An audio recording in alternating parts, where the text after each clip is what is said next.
Assalamualaikum warahmatullahi wabarakatuh.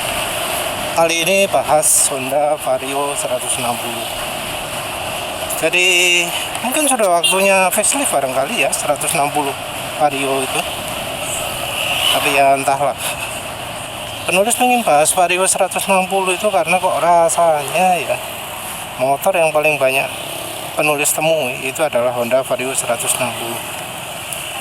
dibanding yang lain-lain ya. Yang lain-lain itu ya kita nggak ngomong motor Yamaha, tapi sama-sama Honda. Jadi dibanding Honda Beat, penulis lebih sering Vario 160. Beat Street apalagi. Dibanding Scoopy baru, penulis lebih sering lihat Vario 160. Dibanding Vario 125, lebih sering Vario 160. Apa mana? Honda Genio apa mana ya? Motor apa aja Honda itu. Tentu dibanding PP barunya ya penulis lebih sering lihat Vario 160. Vario 110 rasanya ya sudah nggak keluar baru lagi ya. Mungkin yang agak imbang Stylo barangkali ya, tapi tetap penulis lebih sering lihat Vario 160. Apalagi dibanding versi lebih mahal daripada 160 ini ya, baik PCX 160 maupun ADV 160, penulis lebih sering lihat Vario 160. Kalau untuk barengan gini ada PCX 160, PCX 150, Stylo. Nggak ada Vario 160 sekarang. Kebetulan aja ya. Kalau Vario PCX ya kita ngomong bukan yang ya, yang 160 lama ya, tapi 160 baru.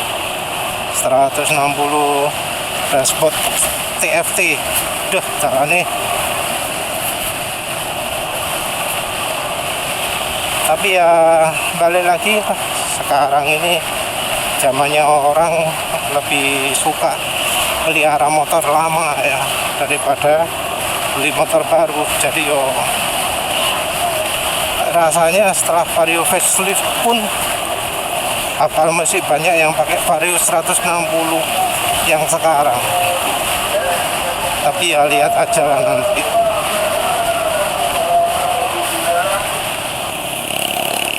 Entah yang di facelift nanti apa juga ya, karena sekarang ini kalau untuk fitur andalan di motor 160 nya Honda itu adalah TFT. Ada mekanisme atau tempatnya untuk VVA ya, untuk variable valve,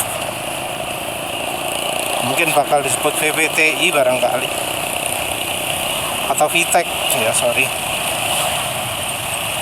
Tapi yo rasanya enggak, karena harga bakal terlalu tinggi. Variabel CVT mungkin ya, bukan variabel CVT, tapi ECVT mungkin juga enggak ya. Fitur TFT mungkin juga enggak ya, karena Vario diposisikan sebagai motor yang murah. Kalau pakai TFT, lihat gayanya Honda, harga ya sampai tambah 5 juta barangkali ya. Ya memang ya seperti yang penulis sebut sebelumnya, banyak fitur-fitur yang ditambahkan, nggak pernah dikurangi.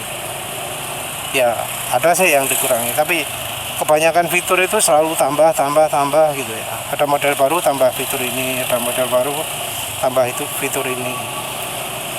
Jadi kalaupun ada yang dikurangi, itu biasanya sesuatu yang tidak memungkinkan lah. Contoh kombi brake, kalau belakangnya cakram, kombi brake sulit diterapkan. Entah kenapa ya, padahal ya asli ini bisa harusnya. Seperti contohnya parking brake. Parking brake itu fungsinya kalau remnya tromol. Kalau remnya cakram koyoknya gak iso ya, karena sering anunya bocornya.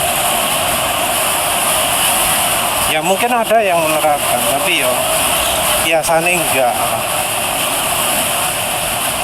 Parking brake sendiri biasanya pakai model manual.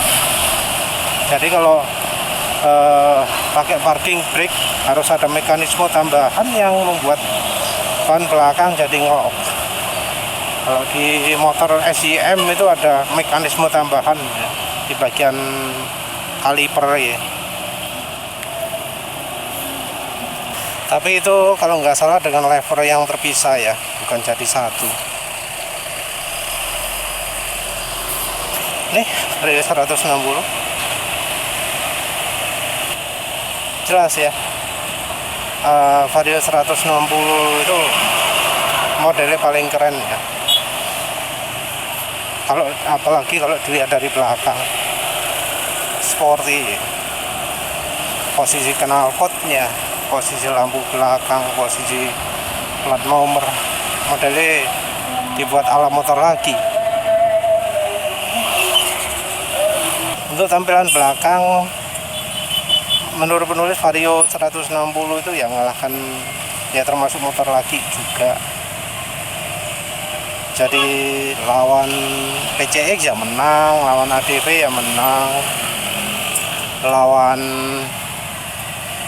NMAX menang, NMAX baru, NMAX lama, Aerox juga.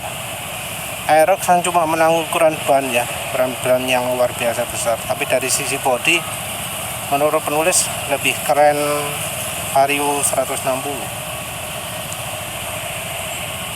Untuk sisi depan, menurut penulis yang versi ada goldnya depan itu yang bagus ya. Yang versi sebelum 150 malah, atau 150 yang paling awal ya, menurut penulis itu yang keren. Itu harusnya dibuat lebih sangar, bakal lebih keren ya. Kalau untuk kelemahan menurut penulis ya, yang pertama kenyamanan, yang kedua reliabilitas. Jadi entah kenapa kelas Vario ya, terutama yang atasnya 150 ya, sebenarnya 125 juga, itu kok termasuk keras ya, keras, pernya keras. Jadi yang lain-lain cukup empuk, tapi untuk Vario entah kenapa dibuat keras. Sudah keras pakai engine stopper juga, tapi biasanya kalau per keras engine stoppernya efeknya jadi nggak begitu banyak ya. Iya sih, yang Honda empuk saja ya yang efek engine stopper itu ekstrim. Kalau sudah keras ya nggak begitu ekstrim, jadi sakit pinggang malah mungkin lebih minim, tapi tetap keras.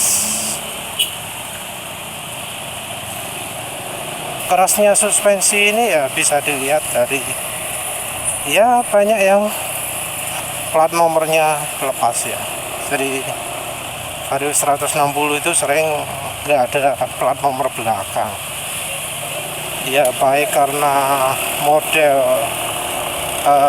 cover plat nomor, casing plat nomornya yang buruk, ataupun ya plastik dari plat nomornya, dari dudukan plat nomornya yang mudah sobek, mudah pecah ya gitu ya. Karena ya kualitas plastik dari Honda itu biasanya buruk. Nggak berarti Yamaha itu bagus ya. Untuk soal reliabilitas ya, sumbernya sebenarnya sama saja lah dengan Yamaha, cuma Honda lebih parah, yaitu kualitas olinya, kualitas kulannya, kualitas minyak remnya, kualitas gemuknya, stempetnya itu buruk sekali. Jadi yo kalau punya motor Honda, kalau bisa diganti semua kalau bisa. Untuk part juga ya, mungkin part ori itu cukup lumayan lah ketahanannya, tapi yang lebih baik lagi yang bukan ori, yang aftermarket, yang merek bagus. Misal belt ya pakai merek apa, kayak yang terkenal yang penulis lihat tadi ada merek Gates ya. mungkin ada merek yang terkenal lain, misalnya merek TDR ya bola wis iku. Orang yang biasanya juga sukanya modif roller, tapi saran penulis sebelum modif roller ganti bar CVT, bubut rumah rollernya coba pakai silek dulu ya, karena jelas bahwa saluran udara di tutup box filternya Vario 160 itu terlalu besar lubangnya, harus dikecilkan. Yang cocok biasanya pakai ukuran 1,8, jadi 1,8 itu sudah cukup oke ya. Silakan aja dicoba nanti. Ya wis lah, itu saja. Terima kasih sudah menonton. Assalamualaikum warahmatullahi wabarakatuh.